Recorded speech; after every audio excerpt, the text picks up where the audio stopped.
Hello there, my name is Corey Durbin, CEO of Shared Health Alliance, and I'd like to welcome you to Running Eyes, a podcast where we take a meaningful, deep dive into the relationships, strategies, and global mission of ASH to change healthcare and change lives. Well, one of the things I love about these podcasts is I get to sit down with people who I have a great affinity for, and in our business, you learn over time that the best part of it is the relationships and the connections that you make. And when you find like-minded people that really want to impact people in a positive way, those are people certainly that you want to be drawn to and have a relationship with. And I feel fortunate to sit down with my friend and one of our great associates in what we do here, Jeff Ouradnik. Jeff, how are you today? Hey, Corey, I'm doing awesome. Thank you for having me. Looking forward to being able to share what I've gone through and what this podcast is going to do for us. Well, I appreciate you taking the time. You are up in Minnesota today, right? I am. I'm up in Nisswa, Minnesota, over by Brainerd area. It's a big tourist. It's where all the lakes are at. We probably have about 99,000 of the lakes. Or 99, of the 10,000 lakes. So we've got it pretty well covered up here. So, I mean, it's a fairly early first third of the month. Well, it's the 11th or 12th of I guess it's the 11th of February today. And it's not exactly a balmy part of the year in Minnesota. So is it like, grumpy old men season, get out there and ice fish or what? Absolutely. We are negative 22 this morning when I woke up and took the kids to school. Yeah, it's not your typical. And we've been very blessed with weather, the winter all winter long up until this last week. And yeah, negative 22. It's pretty cold. So what in the world do you do for your children when you send them out in the weather that's minus 22, so you feel like, they're going to come home with all of their extremities? Well, do you remember the movie Christmas Carol? Little Randy who got dressed up in the little star outfit. Yeah. That's pretty much our kids. They're bundled up pretty good in that, and they can't move. They're feeling warm, but you adapt to it. I mean, I grew up in North Dakota. We had this weather all the way, and then moved up to Montana and had the banana belt is what they call it. So our winters are very mild. And now moving back into it, I realized that may not have been the right decision of moving out here back into the cold, as I get reminded every day from my wife and kids. But we're adapting to it. We're in our fifth winter, and this has been the best of them all. But it is what it is. But we look forward to the summer with the nice lakes and beautiful weather that we have out here at that time.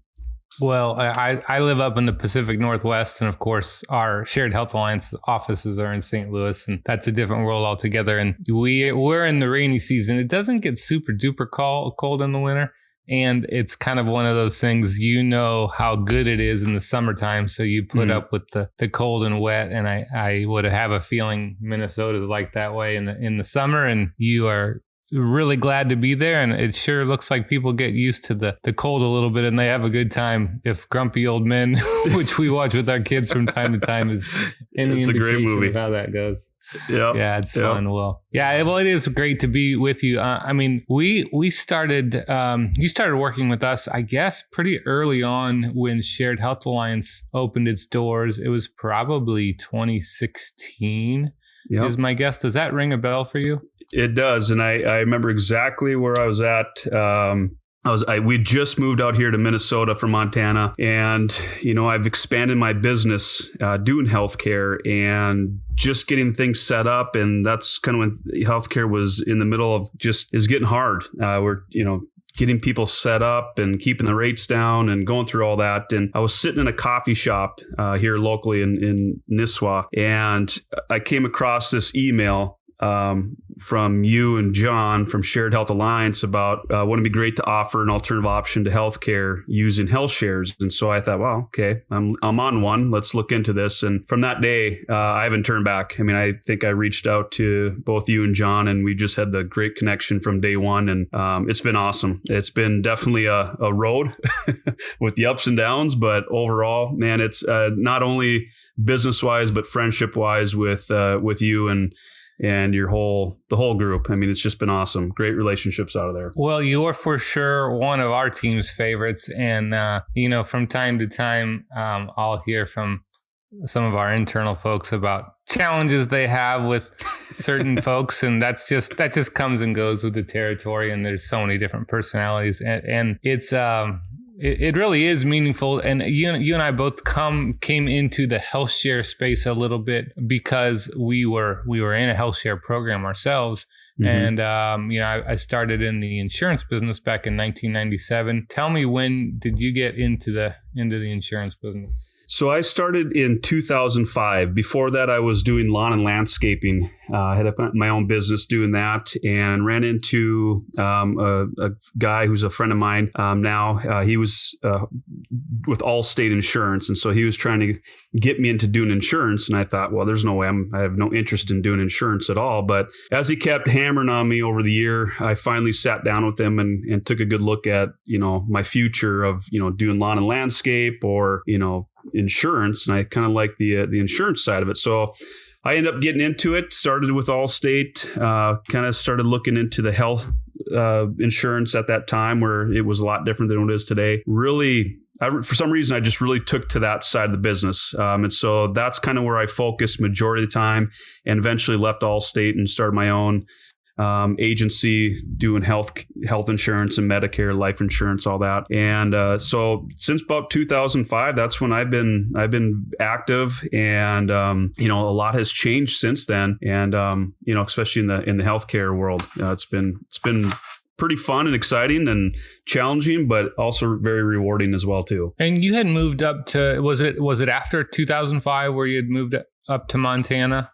So I moved. What was the time frame there? Yeah, I moved in from North Dakota. Grand Forks, North Dakota is where I grew up at. I moved out of there in '97 and moved out to Montana. Had some family out there. We spent spring break skiing out in Big Sky every year growing up, and just really loved it out there. And so I ended up going out, and my sister and I started out in Billings, Montana, with some family. My mom's two sisters and their families are out there. Met my wife very, very quickly after that. In '98, and end up getting married and having kids. And so I was there from 97 till 2016, till we moved up to Minnesota. Well, I have a connection in Montana as well. Spent a lot of summers up in Missoula. I have relatives in Missoula, and I love Montana. I don't know that I'd love it in the wintertime. Of course, there's some great places to ski, but we spent so many days just fly fishing from before the sun barely was coming up to as long as there was moonlight and we could still kind of see where our fly was landing. We just, I ate that up in the summertime. Montana's a great place. Did you get into fly fishing when you were there? I did. When I first moved out there, my aunt uncle have a cabin up in the mountains up at East Rosebud Lake, and I would go spend time up there when it was just me. And my uncle taught me to fly fish, and we'd go down that stream, up that stream, and fish. And I mean, I'm not. Am I any good by any means? But I had a blast doing it, and it's just something about being out in nature and casting that fly rod. But then once we had kids and got into activities, my fly fishing days have been very limited, and so I'd love to get back there and do that, but not as much now. I'm with you. I don't really get to do that often anymore, and I would say I'm not so sure I was very good either. But man, there were a few times. I remember one day at Rock Creek outside of Missoula, just sitting there and matching a hatch perfectly, and just 35 minutes of catching a fish, a nice sized trout on every cast with a dry fly. That was. Those are rare times, but they're pretty special when they happen. But so you eventually moved back to Minnesota. And what do you think it is if we shift kind of back into this health share and health insurance world? What has changed that's made this more of a viable alternative, and where people are willing to consider a scenario that isn't a contract for insurance and a guarantee of payment? That's definitely probably the challenging part with what we're doing. But coming from a health share plan myself and having the experience and seeing how it works firsthand with my daughter breaking her arm and hearing some other, folks that we know that were on the health share plans on their, the past. It just came a time where we had to make that shift. Not only for ourselves as a family, but also for business wise. Just had to stop playing that game of renewals and the ups and downs and, high costs. And now you're looking at, premiums that are more than a house mortgage. There just came to kind of an urgency of, hey, there needs to be something else out there that is working, that makes sense. And I think a lot of the language that is in these programs can scare people off. But I feel that when you've got somebody with experience who's in it themselves, and then not only that, but having the backing, like we do with your company, your Corey, I working with them hand in hand, just having that backup and confidence on there. I think people can understand that, hey, this is yes, it's a little different. It works, but it's funny how people understand, in some way of being a cash paid patient and understanding the difference in the negotiations, that the discounts they receive when they go in. And so when you kind of tailor that into what we're doing, I think people just really understand that, hey, this is a program. Yes, there's some language in there that can kind of scare people off a little bit. But when you talk them through it and just tell them, hey, this is just how it's worded. And yeah, nothing's guaranteed, but that's not how it's going to react. I mean, it's going to be the same type of a program that we want it to be as far as the catastrophics. And I tell people it's not a one size fits all. It's not going to be for every single person we talk to. So there's a lot of back and forth emails and phone conversations before one person enrolls with us, because we don't ever want to put anybody in a situation like that. But when you start looking at premiums and things the money you're going to save and the out of pockets and the care and the products that we have put into it, it just makes sense for people to be looking more into, piques their interest. And once we get into it, we can really calm the nerves and stress down of what an actual medical cost plan is. Yeah. So when you've obviously referred a lot of members into health share programs and the corresponding non-insurance solutions that Shared Health Alliance provides with the virtual care and telemedicine and sharks and all those things. When you look at an average, can you guess what the average monthly premium savings is, or what your clients save monthly for if they're a single and say a family? Yeah, I mean, as a matter of fact, here a few weeks ago, we had a gentleman who actually had insurance through his employer, and he had been paying for his family. I think they have 5 kids or 5 total in their family, and they're paying about $1,600 a month for their plan. And that was with a high deductible, starting off at maybe a $3,500 deductible, but out of pocket would have been close to $8,000 for an individual, 16 for a family.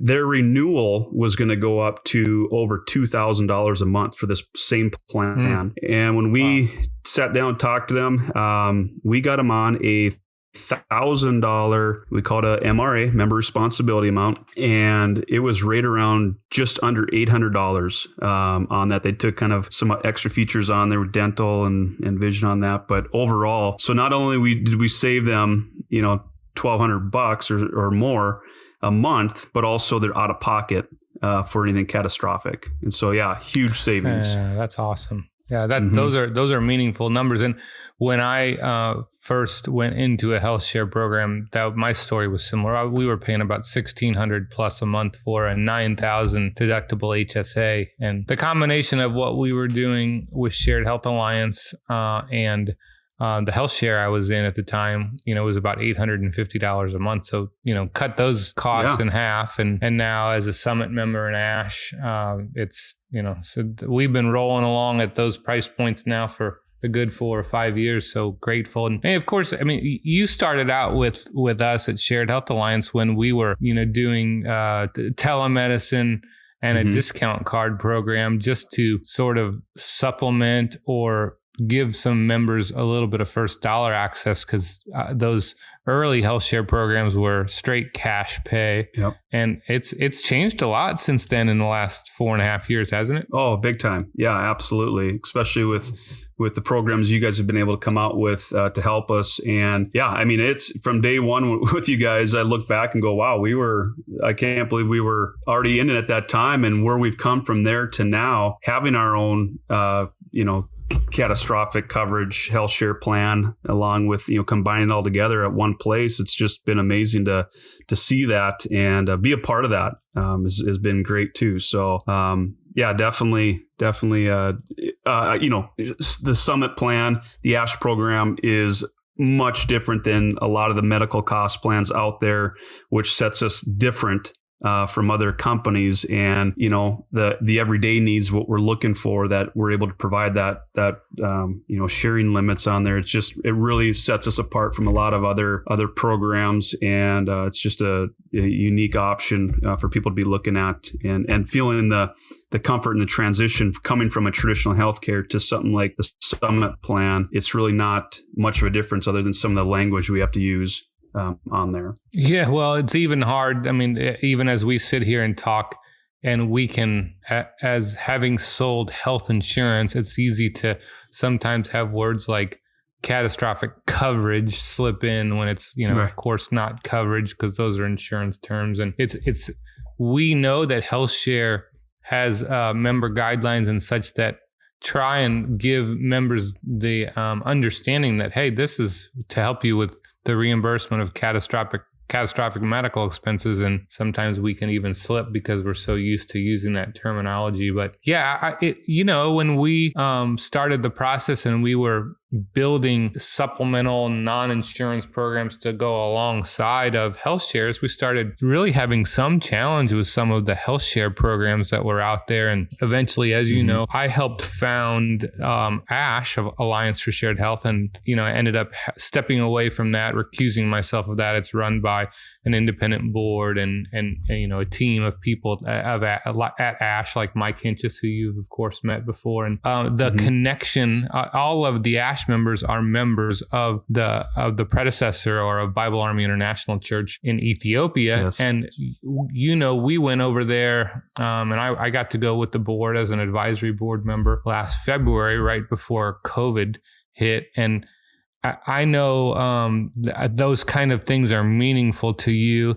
And can you talk about how knowing we're not only impacting people in the U.S., but also ASH is a part of this international health share vision, how that impacts the conversations you have, and maybe your own personal reaction to it, but even the reaction of some of the clients and prospects that you work with? Yeah, absolutely. I mean, when we talk about a medical cost plan, we're all kind of used to, the faith-based communities and programs on there. And we want people to know this is open to everybody. It's not, personally with you have to have any denomination or attend church. But what I love about this is, I believe it's every dollar a member spends each month on their contribution goes towards the Bible, that ministry. And so we're helping, end hunger. And so when you're talking to people, not only are we trying to show an alternative option to healthcare and say, hey, we're going to help you and your family, or you by yourself, whatever it may be, but in the way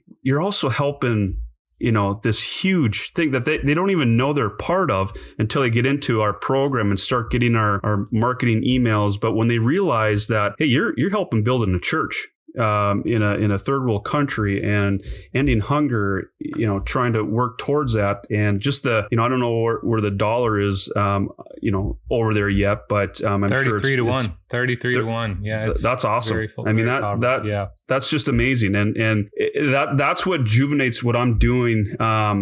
Sometimes we can get focused in on, okay, I got healthcare, we're doing this, but when you really stop to think what exactly we are doing and how we're helping, it just makes it even it just puts another step, another skip in your step. I mean, it's fun, seeing that and getting those emails and projections and knowing what we're doing is for a good cause, not only here in the United States, helping, families and, find alternative options, but also helping those in need in those third world countries. I love that. I appreciate that, Jeff. It for sure is a driver for all of us that are connected to ASH. And I know Mike, who runs ASH and the board, it's inspiring to them. And there are constant regulatory obstacles and challenges to healthcare sharing ministries in general. And it hasn't really gotten any less fierce. And, there's pushback in all these states. They try and take control or say they've got jurisdiction over health shares, even though the law is clear that they do not. And the driver for us continually is the impact that ASH is having on an international basis as well as in the U.S. And, that kind of culminated with the opening of this pediatric hospital in these remote villages. In this remote village in Ethiopia, it's the only one of its kind.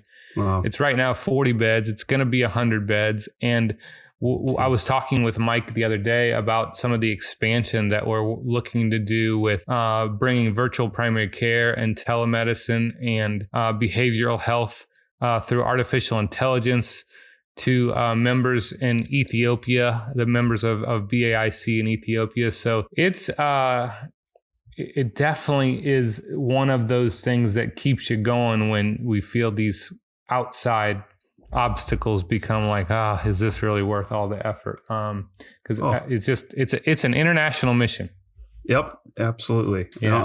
I love it. And that just, again, everything we're doing along with that as a whole, it just really makes what we're doing exciting, and it's fun and enjoyable again. And we know it's all for a good cause, and we're real people, and we're trying to help where we can in all those areas. And just every part of this has been amazing. It's been a great journey. I was talking to a guy the other day, and I've said this on one or two of the other podcasts, but on our trip back from Ethiopia, once we landed in DC and I had my flight from there to Denver and Denver to Portland, I just cried the whole way. It was just the realization of what I had just seen for that last 5 days or so really, really hit me. And Pat Bradley, who runs Crisis Aid, he's over in Ethiopia now, and he's on the advisory board of ASH, and he's really great to send us updates when he's over there about what's going on with BAIC members. And it's very encouraging. And I know Mike tries to share those on a regular basis with the brokers who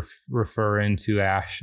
So anyway, you've got a lovely wife. You've got 3 children, right? And they're fairly spread out in age. Like I was joking with you, like you started over 3 times. We did. It was... The third one was kind of like, oh boy, they just started taking care of their own showers, and now I got to go back to diapers. So, yep, I've got so my wife and I, we'll be married here in 20 years, coming up on June 9th, which I better get that right. I've got a senior son. My son's his name is Ben, and he's a senior.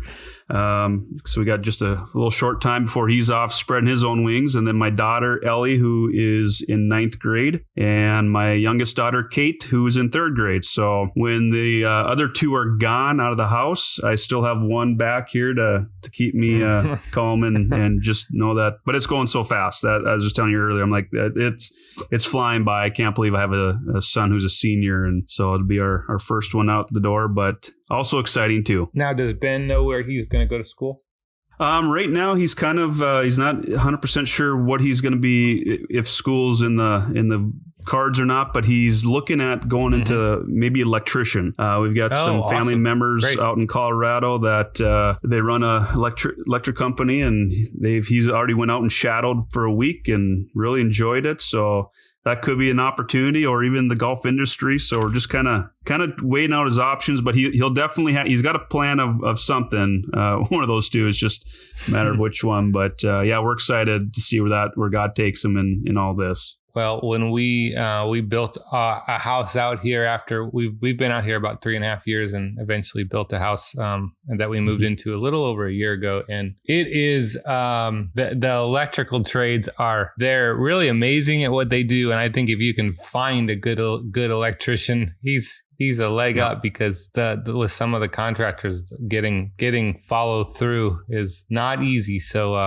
I'm sure his dad can help him with that, because you're fantastic at the follow up and follow through. You and your wife, we would love to see you guys get out to Ethiopia sometime with us. Anything else that you all do from a mission or something that's really close to your heart that you guys are connected with through your church, or what's near and dear to your family? Yeah, I mean, we've been part of, supporting more of the missions is what we've always done. But our goal, kind of when the kids are now grown up, is we'd love to start heading out as missions on ourselves. We have not been on one, but it is something we definitely want to do.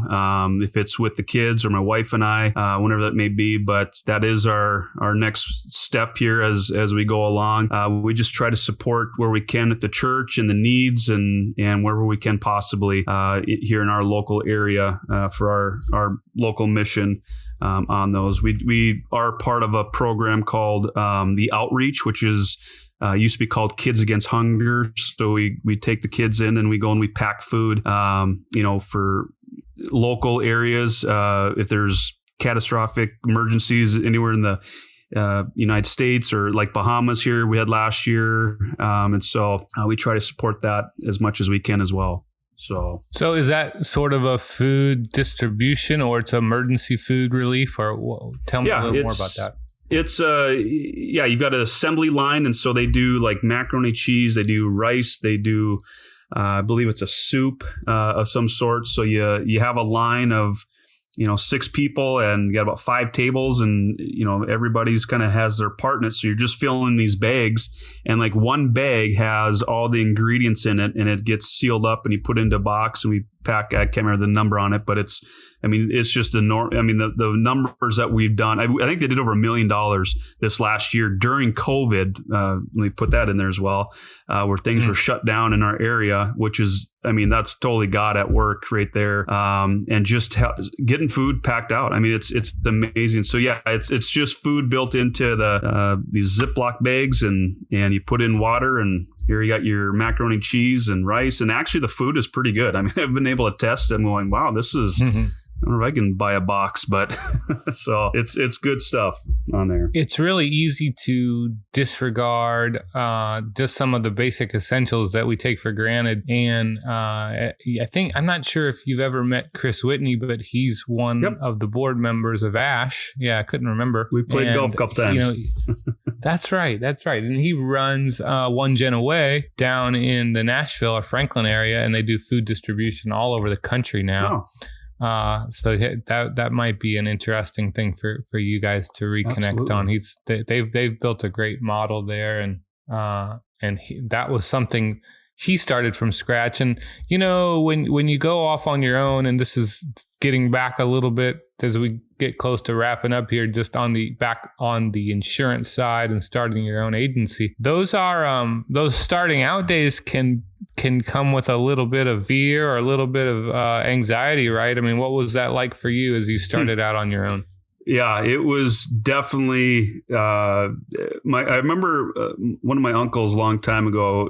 His daughters used to make fun of him, saying that there's hills and valleys in life, and you're always going to be in a hill. You're always going to be you're up on top of the hill and always down the valley. And I always remember that because starting off, I was definitely down the valley, just trying to get things going, and then you kind of start working your way up, and then things change in the industry or family or whatever it may be, and I look back, and my wife and I will talk about this. I'm like, man, God had his hands all over.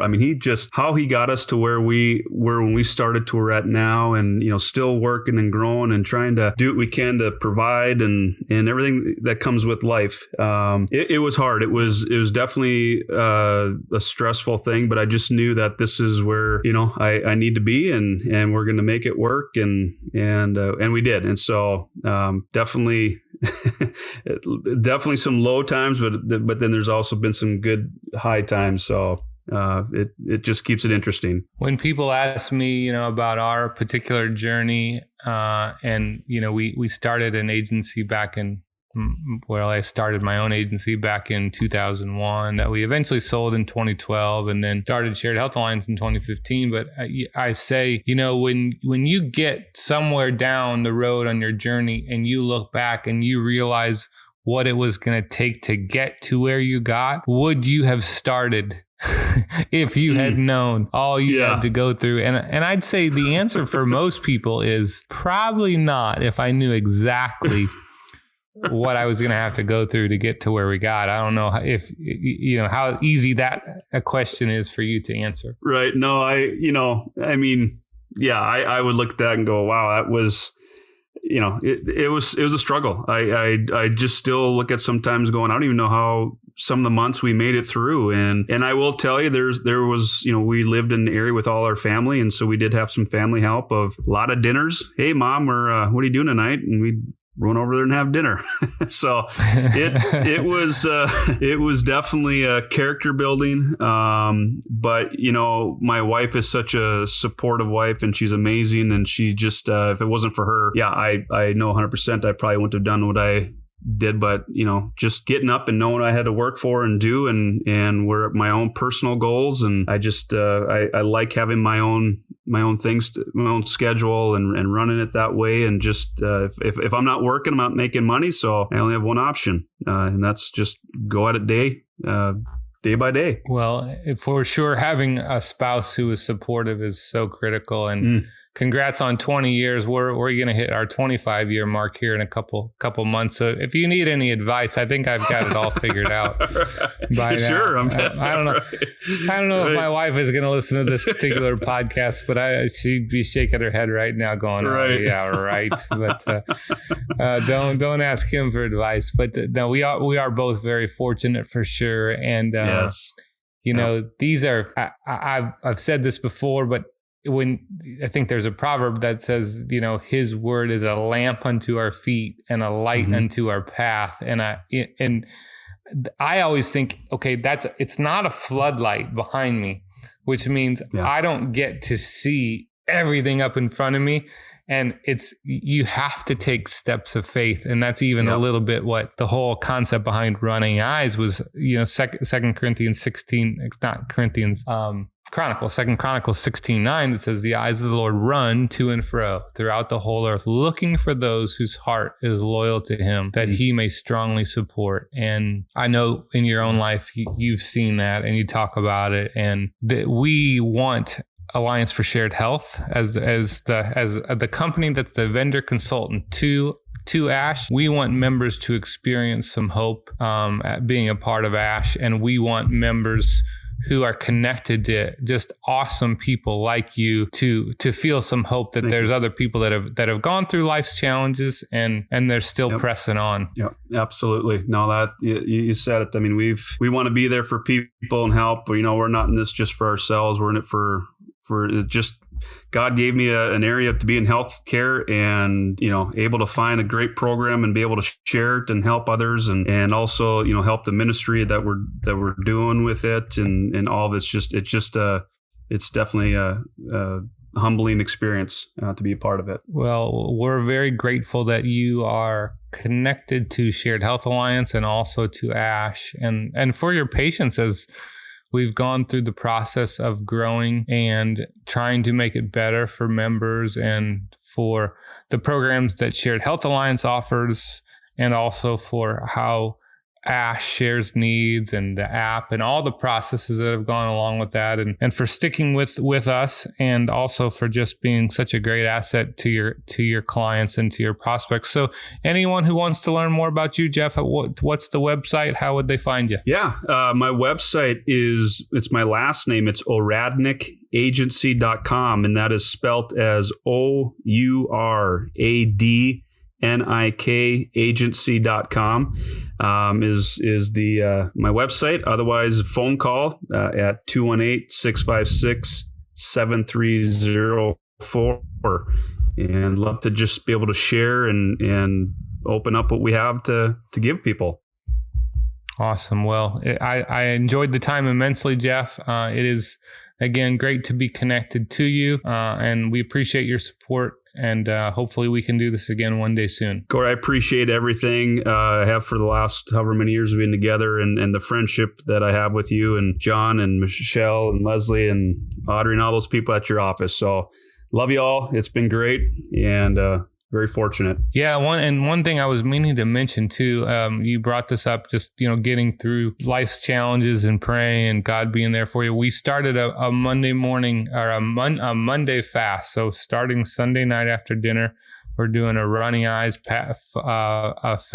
And so I'm going to send you some information on that. We've got a nice group of people that have started that and just supporting each other through challenges and kind of just letting each other know some things we're going through and what we could use prayer for each other, and just praying for the health share and for our members and all those things connected to it. So I'll send you some info on that. Maybe that'll be something you want to take part into. Absolutely. That'd be great. Thanks, Corey. Yeah. Hey, awesome. And hey, if any of our members ever want to take part in that, that are listening, drop me a note and we'll get you connected on that too. But Jeff, again, love the time with you. Appreciate you immensely and look forward to connecting soon. Thank you so much, Corey. God bless you. See you, buddy. Well, that was really meaningful for me, and as I stated before, it's been in this healthcare arena since 1997, and in the process of developing and growing as a business person and an entrepreneur, and even just trying to grow a company, you have a little bit of an evolution in how you work, and eventually you realize you don't have to work with everybody, and everybody doesn't have to work with you. And finding relationships and connections with people like Jeff, and we're fortunate to have really so many. It's incredibly meaningful, and those are relationships that you want to just stick with you in this business and in life for a long time. Jeff is just one of those people, and ASH and Shared Health Alliance are fortunate to be connected to many people that have hearts, as big as Texas and want to impact a whole generation. And so hopefully you got a great sense of who Jeff is, and he is a great representative for Shared Health Alliance and somebody who consistently refers members to ASH, not just because of what ASH does from a sharing perspective, but also the impact that it's having on an international basis. So thank you for spending the time with us again, and look forward to being with you again next time.